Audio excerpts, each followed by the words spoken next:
Shalom, Bapak Ibu dan saudara-saudari yang terkasih, jumpa lagi dalam Sikat Sabda Iman Katolik, hari Rabu Pekan Advent pertama, 30 November 2022.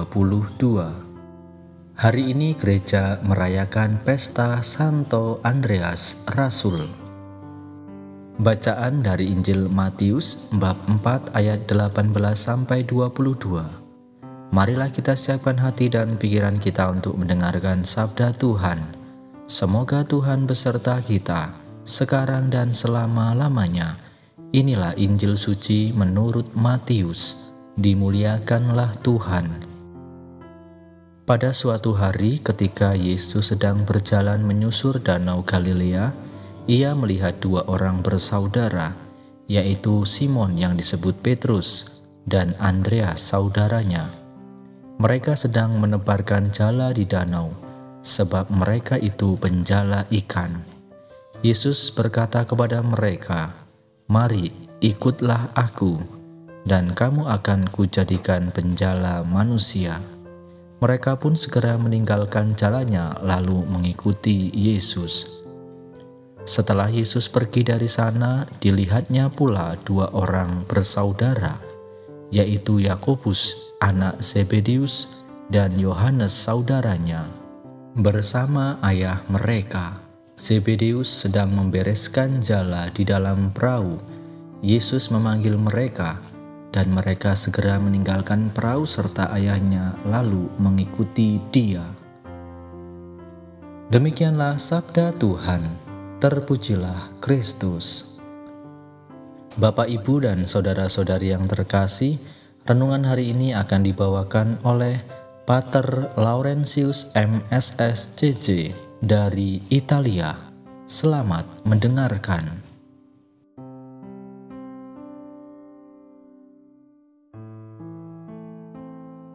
Saudara-saudari yang terkasih, selamat pagi untuk kita semua.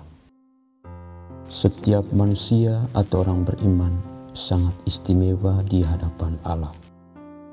Bagi Dia tidak ada yang lebih tinggi atau tidak ada yang lebih rendah. Semuanya sama. Karena semuanya sama, maka setiap orang pasti mendapatkan berkat-Nya, termasuk untuk menjadi rekan kerjanya di dunia ini. Semua manusia diberikan kesempatan. Sikap Allah yang mengasihi semua orang ini terlihat dalam diri Yesus putranya. Yesus diutus oleh Allah untuk menyelamatkan umat manusia. Siapa saja yang mendengarkan dan mengikuti sabda Yesus pasti akan diselamatkan.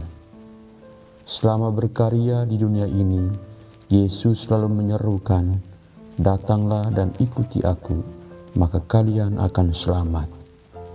Datang kepada Yesus dan menjadi pengikutnya adalah sebuah kesempatan untuk mendapatkan keselamatan. Sekali lagi, rahmat keselamatan ini diberikan kepada semua orang. Dalam Injil hari ini kita mendengarkan Yesus memanggil murid-muridnya yang pertama. Simon atau Petrus, Andreas, Yakobus, dan Yohanes adalah murid-muridnya yang pertama. Pada saat Yesus memanggil mereka, mereka sedang menebarkan dan membereskan jala. Yesus katakan kepada mereka, "Mari ikutlah aku, dan kamu akan kujadikan penjala manusia." Yesus memanggil dan memilih mereka menjadi murid dan sekaligus rekan kerjanya. Mengikuti Yesus berarti mereka harus bekerja dan melayani orang lain. Sebagaimana Yesus mewartakan tentang kerajaan Allah, kasih dan kuasa Allah, dan pekerjaan itu jugalah yang akan mereka lakukan. Yesus mengajar banyak orang, selalu tampil di depan orang banyak, termasuk para ahli Taurat dan pemuka agama. Hal yang sama pun yang dilakukan oleh para murid setelah Yesus kembali kepada Bapanya. Menariknya, para murid tadi hanyalah para nelayan atau orang-orang sederhana. tetapi Yesus memanggil dan memilih mereka untuk melanjutkan pekerjaannya. Saudara-saudari yang terkasih, sebagai orang beriman, tugas dan panggilan hidup kita saat ini adalah hadiah dari Allah. Kita dipanggil menjadi guru, perawat, imam, biarawan, biarawati, politisi, dan lain-lain. Dan itu merupakan cara Allah agar kita mengambil bagian dalam karyanya. Dulu mungkin kita tidak pernah membayangkan menjadi seperti sekarang ini, atau mungkin kita memiliki cita-cita yang lain.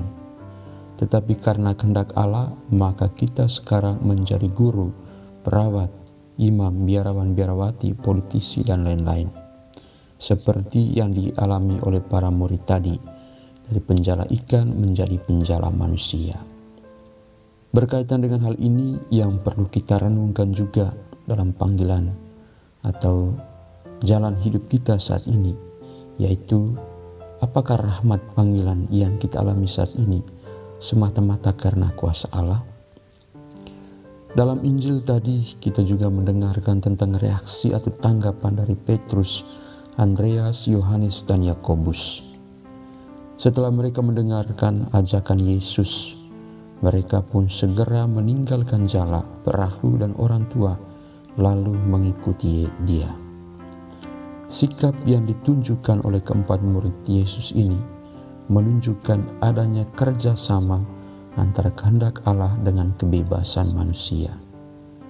Allah sangat menghargai keputusan manusia, yakni untuk selalu terbuka kepada kehendak-Nya.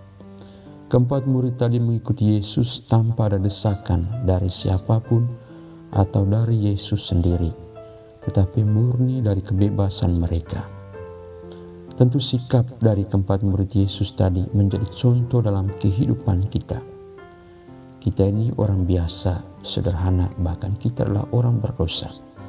Tetapi Allah memanggil dan memilih kita untuk menjadi rekan kerjanya di dunia ini. Dia mengutus kita bukan hanya karena kehendak-Nya, tetapi juga karena kita mau menerima tugas itu. Karena itu kerelaan dan ketulusan kita sangat dibutuhkan agar karya kita bisa dirasakan oleh semua orang.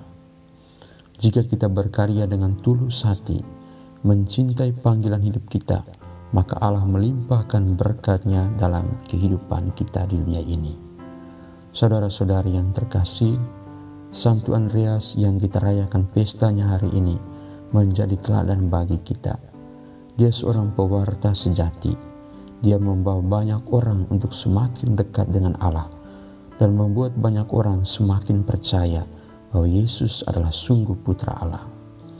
Karena kerelaan dan ketulusannya, maka Santo Andreas memiliki kehidupan abadi. Dia menjadi pribadi yang istimewa di hadapan Allah dan juga manusia.